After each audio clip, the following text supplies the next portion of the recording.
As the dust settles over San Diego, as Comic-Con finally comes to a close, we are finally getting more details about some of the news and announcements that were made at Comic-Con this year. Now, for this video, assuming I'm going to go with the title, we're going to be talking about...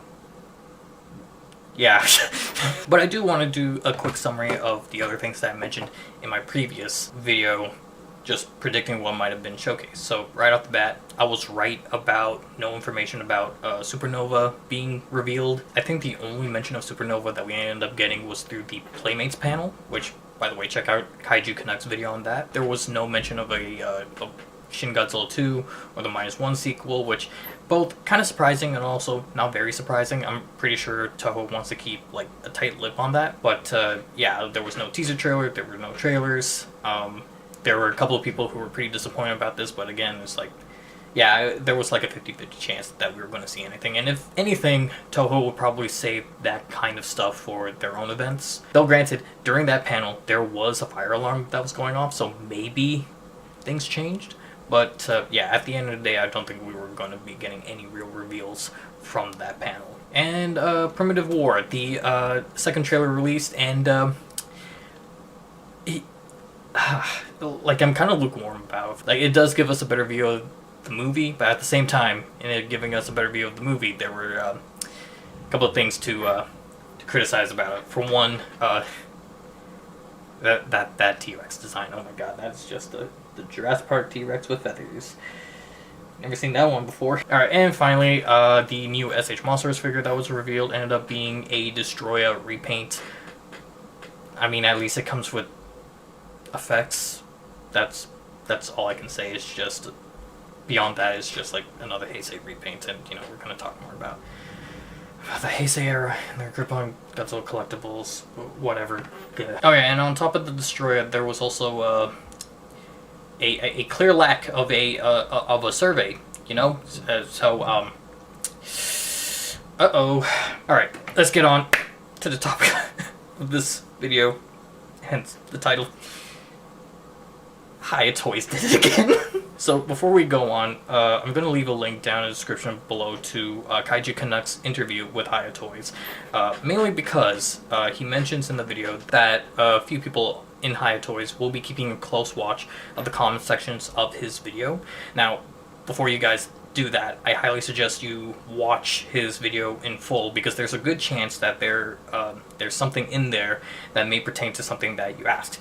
Key example of this would be, a lot of people are asking about Mechagodzilla 2021.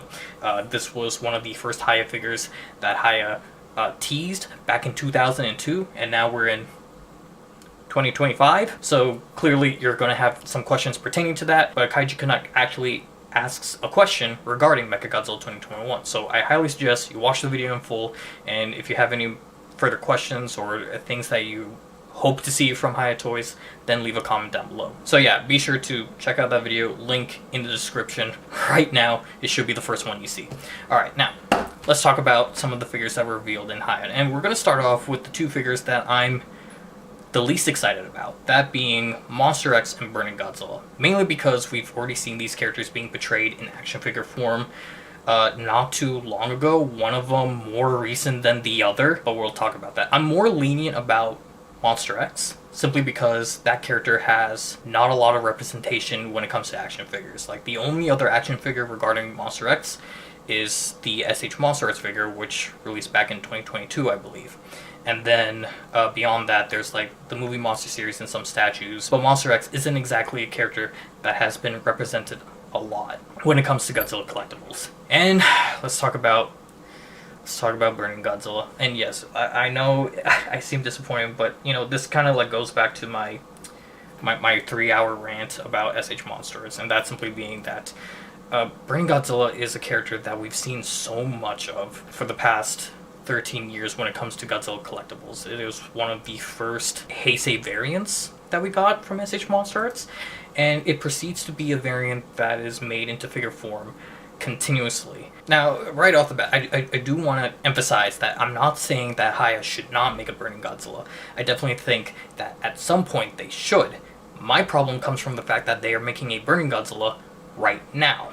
Now, if we go back to like the Figuremania gents and some of the points that they kind of make the comment about how maybe the reason why Hiya hasn't released their Mechagodzilla 2021 is because Monsterverse came out with their version not too long ago. Here's my problem with that. They revealed a Burning Godzilla, in spite of the fact that Bandai just released 2 Burning Godzilla figures of their own. One of them is like a movie monster series kind of thing. I forget what it's called, but it's an articulated action figure, and it comes with Destroya. Shin Rubjira like covered that figure. And then, more notably, we got the SH Monsters Burning Godzilla, the 3rd version of SH Monsters Burning Godzilla that we're getting. And you know, this kind of just brings me to the simple topic of over-inflation of certain versions of Godzilla. Like, I've seen some people like talking about how they want to see more Heisei variants, and honestly, I do hear you. But at the same time, there is so much to the Godzilla license that have yet to be made, and with some of the setup that Hiya kind of gave themselves last year with a lot of the Millennium reveals, you know, Godzilla 2000, Godzilla 2001, and, you know, Kiryu as well. Like, my personal hot take about this is maybe instead of like doing the figures that have been made recently in other companies, maybe Hiya should be focusing on figures that have little to no representation at all, because there are sleuths, whole columns of Godzilla characters or versions of Godzillas that have yet to have some form of representation. And you know, like going back to the Burning Godzilla, like this is the 3rd version of the character that we're seeing in 2025. Sure, this figure is not releasing now, it's going to be releasing in 2026, but if we were to go back like for a few years, we had like the Super 7 Toho Ultimates Burning Godzilla. I believe there's also a Kaiju Battle Burning Godzilla that released not too long ago. And then we have this SH Monsters Burning Godzilla with that other Bandai figure. And now we have this Hiya figure. That is like 5 Burning Godzillas within the span of 5 years. Now granted, some of them released within the same year, some of them are going out of stock, but I will make an argument saying that I've seen some Super 7 figures still being available in stock in spite of them being pretty old. Me and some friends came across a shop and there was still several copies of Godzilla 89 from Super 7 still available, both the San Diego Comic-Con Atomic Breath version and the original version. So, you know, my argument, the question I'm trying to ask is, how many more versions of these characters that have so much representation throughout the board, how many more of those characters do we need before we finally get representations of other characters that have little to no action figures of themselves? You know, like how much longer does the Hiya GMK Godzilla, which sure hasn't been released yet, how much longer does that character need to hold the shelf by itself before we finally get a GMK Ghidorah, a GMK Mothra, or Baragon? We recently, just now, got our SH Monsters and Hiya Godzilla 2000s, but how long before those characters finally get monsters of their own? How long before we finally get a Monsterverse Mega Gearus or a Hiya Orga? So on and so forth. That's just kind of the annoying thing that I find with these present figure companies, especially SH Monsters. Like they're doing 3rd versions of all the Heisei characters, even though there's like still sleuths of Showa era characters or Millennium era characters that don't have one figure of themselves. So that's kind of where I'm coming from. So yeah, it's like at the end of the day, I'm not saying they shouldn't make these figures at all. What I am saying is save these monsters that we've seen so many times already for later. Or at least, if you are going to reveal them with something else that hasn't really been made before. So like you have Burning Godzilla here, but you also have Monster X. And yeah, sure, Monster X does have another figure available on the market, but that figure is like, it doesn't have too much representation outside of that, along with Burning Godzilla. I think that's the way to go. So maybe if they were to, I don't know, reveal a Destroya next year, which, hope to God they don't, if they were to reveal a Destroya next year or Godzilla 89, have that paired with a character that doesn't have a lot of representation. So maybe with the Godzilla 89, reveal an Orga. With the Destroya, reveal a GMK Ghidorah.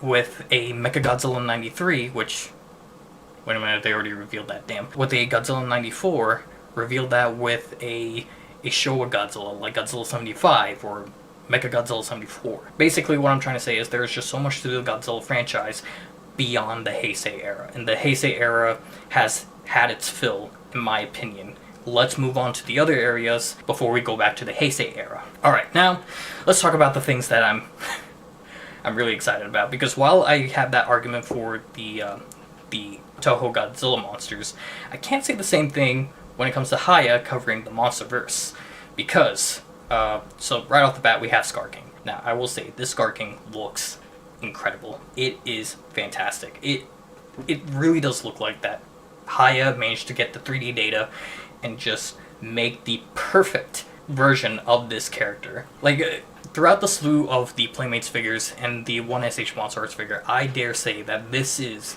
single-handedly the best Scar King figure that is available on the market right now. Okay, I say available on the market, it was just announced, it hasn't been solicited, but this thing looks so good with just the sculpt. Now, there is the concern of the whip slash, which Kaiji Canuck does mention in his interview. And, you know, I'll say this, once the figure is solicited and it doesn't come with the whiplash, I'll just do what I did with the SH Monster Arts Mechagodzilla 2021, which was simply wait for the repaint, simply because that initial Mechagodzilla 2021 didn't come with, like, the tail drill, and I was like, they're gonna make a repaint, aren't they? And alas, they made a repaint with the tail drill and so much more. So yeah, if this Scar King ends up not having the whiplash, then I'll just skip out on this release and wait for the release with the whiplash. Alright, now, let's get on to the three figures, which I'm having a really hard time to decide which figure from these three I'm really excited about, because all three of them I'm over the moon about. I'm so excited. So, remember earlier this year when I covered the Scylla and saying how that figure kind of opens the door for other Monsterverse monsters that didn't really have that big of a screen presence but could potentially get figures now? Yep, so I was right about Scar King getting a figure, and now I was right about Tiamat, but beyond that, we also got Warbat and Behemoth. See, this is why we say Hiya Sweep sometimes, okay? Alright, let's go this like one by one. So, Warbat. Warbat is a very interesting release, and there are some implications to this that I will touch on the survey roundup video, which I'm changing that almost every other time I think about it. But anyways, Warbat is a really exciting release, and actually seeing it being made into a high exquisite basic figure it's really exciting, because this opens the door for other monsters that don't really have that big screen presence in the films, but, you know, kind of opens the door for them, because now that we have Warbat, does this mean that there's potential of a Drowned Viper being made? Which I kind of presented that question, and some people are like, yeah, there's no way they're going to make a Drowned Viper, but now that we have Warbat, there is a very real possibility that we'll get a Drowned Viper. But yeah, that is just really exciting. I cannot wait. Now, Tiamat. Tiamat is quickly became a favorite amongst fans ever since her appearance in Godzilla x Kong: The New Empire, and with that, the roster of monsters that appeared in that movie is almost complete. If you don't include the side monsters like Drowned Viper or the Wart Dogs, then I think there's like two more figures that Hiya needs to make, that being the Mothra and the Suko, which I think they're saving that for later on. But yeah, maybe we'll get a reveal within 2026 at this point. There is Wonderfest coming up, so they might be revealed there. But beyond that, the Tiamat looks... it looks great. I love this so much. And you know, this kind of like goes back to, like, I really like the Monsterverse. I collect the Monsterverse figures almost religiously, and it's just so surreal seeing these characters actually being made into these articulated collectibles. Because before Hiya, I'm just gonna give my personal hot take on this. It really felt like before Hiya, there was like a 0% chance of any of these characters being made into action figures. The only company at the time that was making figures like these was SH Monster Arts, and given how they treated the Mutos, I think it's fair to say why I have that kind of point of view of these characters will probably never be made. It would be a miracle if they were, and the miracle is here, and it's in the form of Hiya Toys just doing their thing. So yeah, I'm really excited for Tiamat. They're talking about how they would make the figure. Like, they're not sure if it will be multi-segmented or it will be soft plastic. Personally, for me, I think soft plastic might be the way to go, although there's like some worries with that. If they go with segmented joints, there's also like other worries with that. But, you know, however they do it, I don't care. I'm just gonna buy it because where else are we going to get an articulated Tiamat figure? Like, no, seriously, it's like, other than the Playmates, who else is making a Tiamat figure? Yeah, and let's talk about my boy, my beloved, the one monster that I've been asking for ever since Godzilla King of the Monsters released, that being Behemoth. Behemoth is here. He looks great. And if you look carefully at the photo, because a lot of these figures, some of them have articulation cuts. The Tiamat does not have articulation cuts, but the Behemoth is already articulated, and he looks fantastic. Behemoth is my favorite Monsterverse Titan thus far, and to finally, like, ever since 2019, he's finally getting a figure, and I am really excited. I cannot wait to get all of these Monsterverse monsters in my collection, simply because no one else has made them, and there's a good chance we'll never see figures like this, of this quality, in any other line. That's basically what I'm going to say. But, you know, it's like we got Hiya Warbat, Tiamat, and Behemoth, and there's potential promise of even more Monsterverse monsters beyond them. And, you know, like, if we do, like, a quick head count of all the Monsterverse monsters that have been made and have not been made by Hiya, they're really starting to close the gap. Like, in Godzilla 2014, there's only one other monster that they need to make in that movie, that being the male Muto. And then, for Godzilla King of the Monsters, since they already have the female Muto from 2014, and now that they have Scylla from Godzilla X Kong: The New Empire, all they need to do is just implement slight changes to those two figures, and then boom. Okay, so they already did Godzilla 2019, they did Ghidorah, they did Rodan, they did two versions of Mothra. That leaves them with just the Mothra larva and Methuselah. So yeah, that film is practically almost done. And then moving on to Godzilla vs. Kong, they did Kong. There's a promise of a Mechagodzilla. They did Warbat. The only monster left in that is Doug and Mechagodzilla. And then we go into Godzilla X Kong: The New Empire. They did Godzilla Evolved. They're doing Tiamat. They did Chimu. They're doing Scar King. That leaves Mothra, Zuko. And if you really want to expand it beyond that, you also have the Wart Dogs, Drowned Viper, I guess the Great Apes. So yeah, Hiya, in spite of starting later than Tamashii Nations, is almost done the full cast of characters from the Monsterverse. And this kind of raises the question of how much further are they willing to go with the Monsterverse? Are they going to cover all the side monsters from the movies? And if they're going to do that, are they going to expand beyond the movies and cover the TV shows, like the Netflix Skull Island animated series, or more notably, Monarch Legacy of Monsters? Because trust me, a Frost Vark figure from Hiya would be pretty dope. And, you know, there's also the Rambleboar and the Kraken from the animated series, and Ion Dragon. And yeah, I guess the Endoswarmer as well. I mean, listen, if they're willing to do, I think it's Nergigante from Monster Hunter, then I guess a Endoswarmer is in the cards, maybe? I don't know. But yeah, and you know what? We'll might as well mention it. The comic monsters. I will say this: the fact that Spiral Studios is doing some of the comic monsters, like they're doing a comic version of Tiamat, they're doing Amaluk and Muto Prime. I won't say Camisards, but Muto Prime. Who's to say that Hiya can't do that as well? Now, sure, I think the agreement is all the monsters that are on screen, whether that is just talking about in general, so that puts like Legacy of Monsters and the Skull Island animated series in the same wheelhouse, or it's just the movies. I don't know. But at the same time, it's like, it would be really cool to see Hiya going that extra step further, covering the monsters from the comics, because there are some designs in that I would love to see on my shelf as well. Like, I look at what Spiral Studios is doing and I'm getting a little jealous, but I'm seeing what Hiya is doing, is like, they just might. They just might. But yeah, that's everything I have to say. Hiya Sweep 2025 edition. Don't at me. Yeah, I am beyond excited. I love this. Hiya, keep doing what you're doing. That's all I have to really say about everything. But yeah, was there anything in Comic-Con that you guys were really excited about? There was so much news in terms of Godzilla beyond just everything that I mentioned, like the lack thereof, trailers and whatnot. Yeah, it really does feel like Godzilla's taking the world by storm now, and arguably the character has never been more popular than he has been before. So it's really nice to see this like growth beyond just at the time niche movies that were only available to a small group of people internationally. So yeah, it's really awesome to see the distance that Godzilla is going now.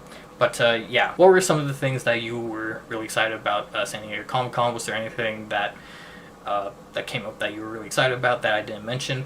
And oh yeah, again, Kaiji Canucks interview video, check it out, watch it in full, and then leave a comment down below. What would you like to see next from Hiya? And outside of that, that's it. That is the video. Yeah, until a later video. Till next time, everybody.